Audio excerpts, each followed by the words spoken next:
According to the Department of Public Safety, our nation takes the lead in crash fatalities caused by texting and driving. Texting and driving is 6 times more likely to cause an accident than if you were to be driving under the influence. Almost everyone has experienced or heard of someone in an accident that was caused by texting and driving. Um, we sometimes feel that we're experienced because we have been driving for so long that we are able to multitask and do several things at once. But that is not the case, because the minute that you put your mind off the road, you're not concentrating and you're not paying attention to your surroundings. So an accident can happen in any minute. It only takes about 5 seconds for you to get your mind off the road to lose control of your vehicle. I myself was a victim of a crash caused by someone texting about 4 years ago. I was pregnant with my daughter, and somebody was on their phone, and she was not paying attention to the road, so she hit us from behind. This accident was not something very major, but it was something that could have been prevented if she would have been more cautious.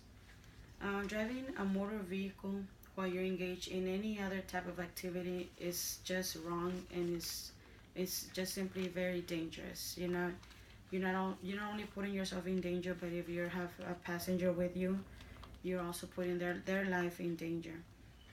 Um, New laws have been implemented now, and they have fines for people that break the law and that are caught texting while they're driving. These fines can go up from $50 all the way up to $250. This is money that you can be saving yourself if you just choose to not break the law and just focus when you're driving or when you're behind the wheel. Just in 2014, there were over 400,000 people that were injured because of an accident that was caused by people texting or people being distracted behind the wheel. My proposed solution would be that the laws that have banned texting and driving be more emphasized, and that they're being put more in effect in all states. Also, I would propose that they have, even though there's already fines, that they will make the fines higher, like make the fine more expensive for people that choose to break the law. Because I mean, you're not. I think that's the only way that people will learn. If they get the first offense, and then if they get another offense, it should be higher, because they're not just putting themselves in danger, but also the people around them. Um, Also, another thing that would be good would be to educate ourselves about the danger and about ways that we can prevent it. Not just ourselves, but also if we have teenagers that are drivers, them as well are liable for these types of mistakes, because they're most of them on their phones all the time for music, or searching for GPS, or downloading videos and stuff. So they're more likely to tend to want to be on their phones at all times. So we could educate them as well, and about the issues and about the danger, and how it's very dangerous to decide to be on their phones when they're driving. We can also search up apps there's a lot of apps out there that we can download in our phones.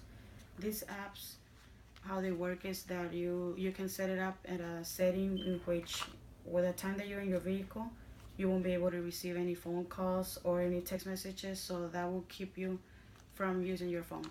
Or simply turning off your phone the minute that you get on your vehicle, and that way you won't be anxious to reply to a text message, or to just search anything up on the phone when you're on a red light or something.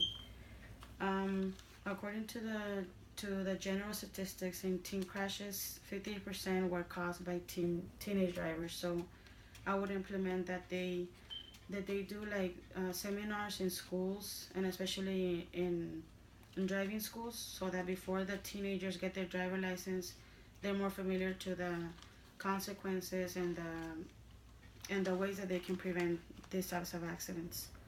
Another thing that I would propose would be more alert, and be more